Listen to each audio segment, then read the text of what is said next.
Hello everyone, welcome to the special version of Want to Come. That is the journey of chemistry from kitchen to space. In my last video, I discussed the application of stoichiometry in kitchen. So in this video, I will explain the most important application of chemistry in space. That is in a space shuttle. So please watch this video from beginning to end to understand the concept in a better way. You know, when the concentration of carbon dioxide in a closed room is increased, or in an atmosphere also, if the concentration of carbon dioxide increases, then it would be very harmful, isn't it? Similarly, inside a space shuttle, the astronauts get oxygen from the fuel tanks. This is the view of the fuel tanks which are present inside the space shuttle. But what's about the carbon dioxide gas that are exhaled out by the astronauts? Yes, there is a technique to remove this carbon dioxide from the cabin. And stoichiometry plays an important role here. So, let's start. So the inside atmosphere such as the pressure, temperature of the space shuttle or the spaceship are made very much similar to that of Earth. So this extra carbon dioxide has to be removed, which can be done by a chemical reagent known as absorbent, which absorb this carbon dioxide from the atmosphere inside the shuttle. And this lithium hydroxide, which acts as a very good absorbent for the absorption of this carbon dioxide gas, and it is kept in a canister that is known as your lithium hydroxide canister.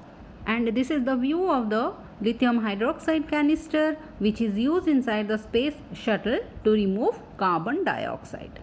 This is also known as carbon dioxide absorber, or sometimes it also known as a carbon dioxide scrubber.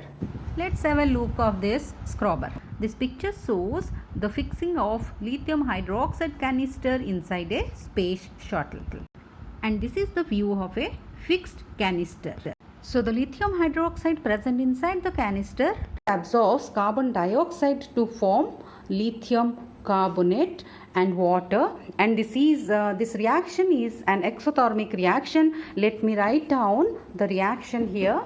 So the lithium hydroxide which is present inside the canister, it absorbs carbon dioxide, the gas or the exhaled gas, to form lithium carbonate and water, which is in the form of gas, and lithium carbonate is the solid. Here lithium hydroxide is also solid. So from this we can do the balancing of the equation. We'll get this is the balanced chemical equation, and from the chemical this equation we come to know that the 2 moles of your lithium hydroxide can absorb 1 mole of carbon dioxide. That means if we'll bond gram molecular mass of this lithium hydroxide is around 23.7 gram, and this is 2 into 23, that means it is around 47.4 grams of lithium hydroxide can absorb 1 mole, means it will occupy 22,400 cm cube of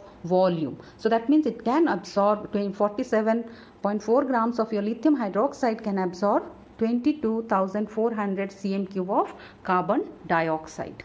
And in fact, experimentally it has been found that 1 gram of lithium hydroxide can remove around 450 cm cube of carbon dioxide from the space shuttle. This is the working of lithium hydroxide canister. In the first diagram, you can see the introduction of air with the carbon dioxide into the canister at the top in green color. This carbon dioxide is absorbed by lithium hydroxide present in the chamber, which is marked in red. In a space shuttle, generally 2 canisters are used at a time and are alternately changed in every 12 hours.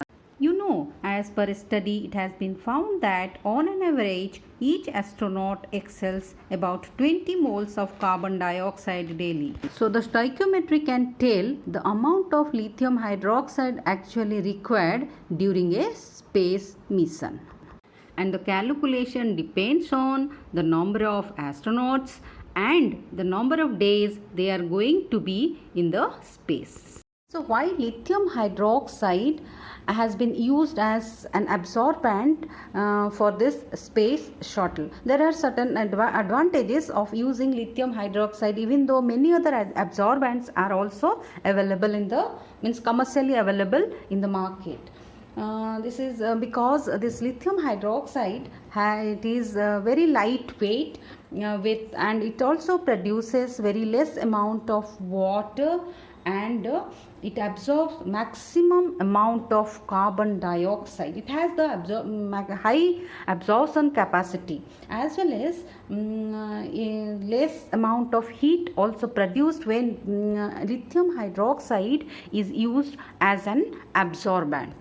There are also certain disadvantages of using this lithium hydroxide canister because the reaction involved in this canister or the removal of carbon dioxide is irreversible. Irreversible as a result of which it requires replacement from time to time. And also this lithium hydroxide dust, it creates toxic atmosphere inside the cabin. However, no alternate to lithium hydroxide has been found so far.